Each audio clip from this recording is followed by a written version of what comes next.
What if I told you that the most dangerous books in philosophy are hiding in plain sight? Not locked away in some academic vault, but sitting on bookstore shelves, quietly threatening to demolish everything philosophers have spent centuries building. Have you ever wondered why certain revolutionary books never make it onto philosophy course syllabi? It's not because they lack intellectual merit. Sometimes it's because they're too threatening to the philosophical establishment, too capable of pulling the rug out from under academia's feet. Today, we're exploring 7 books that most professional philosophers would rather you didn't read. These aren't just controversial texts, they're intellectual time bombs that challenge the very foundations of philosophical thought.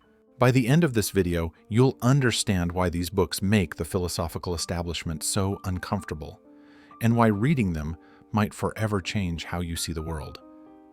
If you've ever suspected there's more to philosophy than what you're taught in university lectures, this video is for you. Book number 1, The Denial of Death by Ernest Becker. What if every philosophical system ever created, from Plato to Kant to modern philosophy, is actually an elaborate psychological defense mechanism against the terror of knowing we will die? That's the explosive claim at the heart of Ernest Becker's Pulitzer Prize-winning book.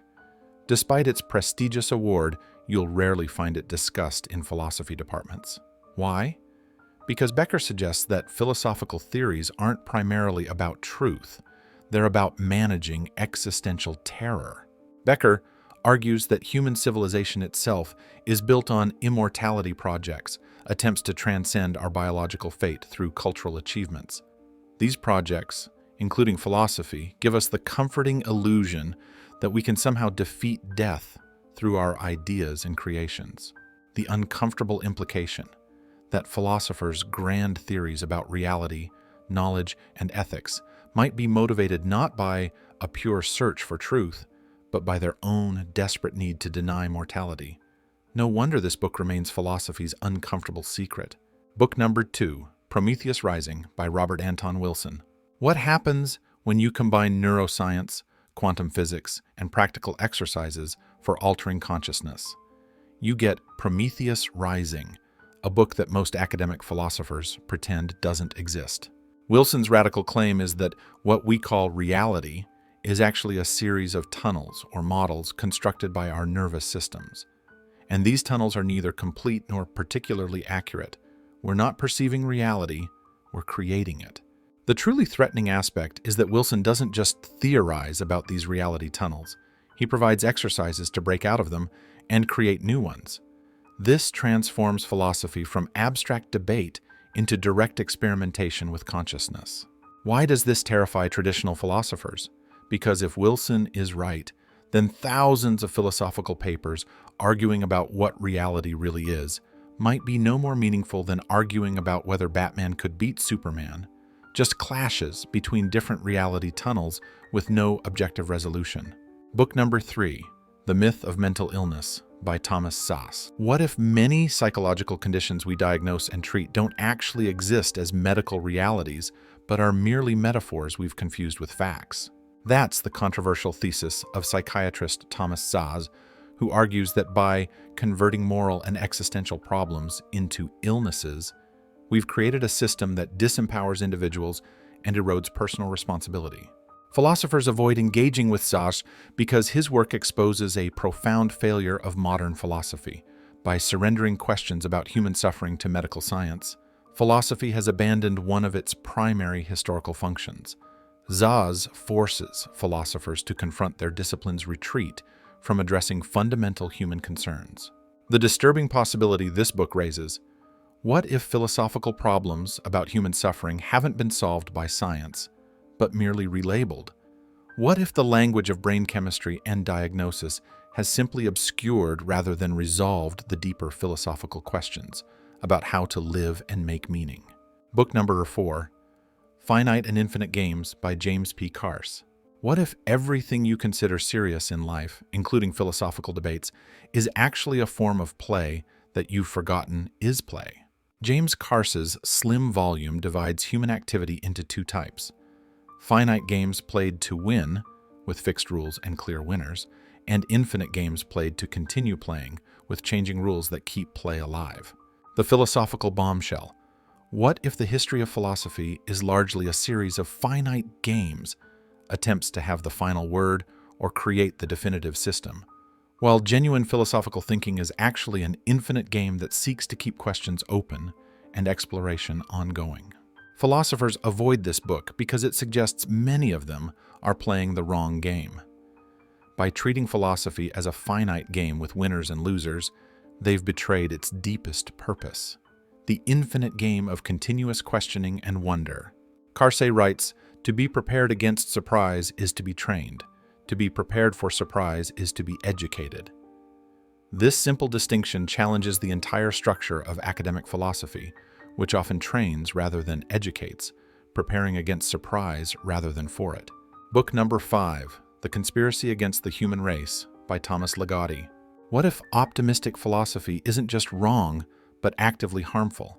A cushion that protects us from confronting the genuine horror of existence. Horror writer Thomas Ligotti makes an argument so dark that most philosophers refuse to engage with it, that consciousness itself is a tragic evolutionary accident that has left humans uniquely aware of our own meaninglessness and mortality. Ligotti's pessimism suggests that the entire enterprise of constructive philosophy, from virtue ethics to political theory, might be an elaborate form of denial, a way of averting our eyes from the genuine horror of conscious existence. Most disturbing is his suggestion that the optimistic philosophies dominating our universities are not closer to truth, but merely more comforting, psychological sedatives rather than clear-eyed assessments of the human condition. What if philosophy's greatest achievements are actually its greatest lies? Book number 6, The Technological Society by Jacques Ellul. Imagine discovering that something you thought was a tool serving human purposes, technology, has actually reversed the relationship and turned humans into its servants. Jacques Ellul's The Technological Society introduces the concept of technique, not just machines, but the entirety of methods and processes designed for efficiency. His shocking claim is that technique has become autonomous, following its own logic regardless of human values. Why do philosophers avoid this book? Because it suggests that careful ethical theories about how technology should be used miss the point entirely. According to Ellul, we don't use technology. It uses us, reshaping human life according to its inhuman logic of maximum efficiency. The most threatening aspect of Ellul's analysis is that technological progress is not just changing how we live, but who we are. By adapting to technological requirements, we're becoming different kinds of beings, technical beings whose values are shaped by the systems we've created. What if philosophy itself has been colonized by technical thinking, becoming more specialized, formalized, and detached from lived human experience? What if the very methods philosophers use are expressions of the technical mentality Ellul warns against? Book number 7, The Origin of Consciousness in the Breakdown of the Bicameral Mind by Julian Jaynes. What if consciousness as we know it, the internal monologue, the sense of self, the ability to introspect, is not a natural evolutionary development, but a cultural invention that emerged only about 3,000 years ago? Julian Jaynes argues that before roughly 1000 BCE, humans operated with a bicameral mind, where one hemisphere generated commands experienced by the other as auditory hallucinations, as the voices of gods. Ancient people did not introspect or conceptualize an internal self, but followed these divine commands. Why is this philosophical dynamite? Because it suggests that consciousness, the very foundation of philosophical inquiry, has a specific history. It isn't a universal human condition, but a cultural development that emerged under particular historical circumstances. If consciousness itself evolved dramatically in recorded history, then philosophical theories that assume a universal conscious experience throughout human history are built on quicksand. What if what we call philosophy is just the thought patterns of a particular configuration of mind rather than a universal approach to truth? So why are these 7 books so dangerous to the philosophical establishment? Because together, they suggest something truly unsettling. That philosophy as practiced in universities might be limited not just in its conclusions, but in its very foundations. Becker reveals philosophical systems as potential death denial mechanisms. Wilson shows how rational analysis is just one limited reality tunnel. Saz demonstrates how philosophy abandoned crucial questions about human suffering. Karsey exposes how philosophy became a finite game rather than an infinite one. Ligotti challenges the optimistic bias underlying most philosophical traditions. Ellul shows how technological thinking has colonized philosophy itself. And Jaynes suggests that the conscious mind philosophy takes as its starting point has a specific history rather than a universal nature. Together, these forbidden books offer a meta-critique not just of specific philosophical theories, but of the entire enterprise as it's conventionally practiced. They suggest that traditional philosophy might be building elaborate conceptual structures on fundamentally unstable foundations. But here's the silver lining. By reading these forbidden books, you might discover a different kind of philosophy, one that's more honest about human limitations, more open to radical possibilities, and more relevant to the genuine challenges of being human. That's why these books deserve your attention, even if, or especially because, professional philosophers would rather you didn't read them. They represent not an abandonment of philosophical thinking, but its renewal and expansion. Thanks for watching.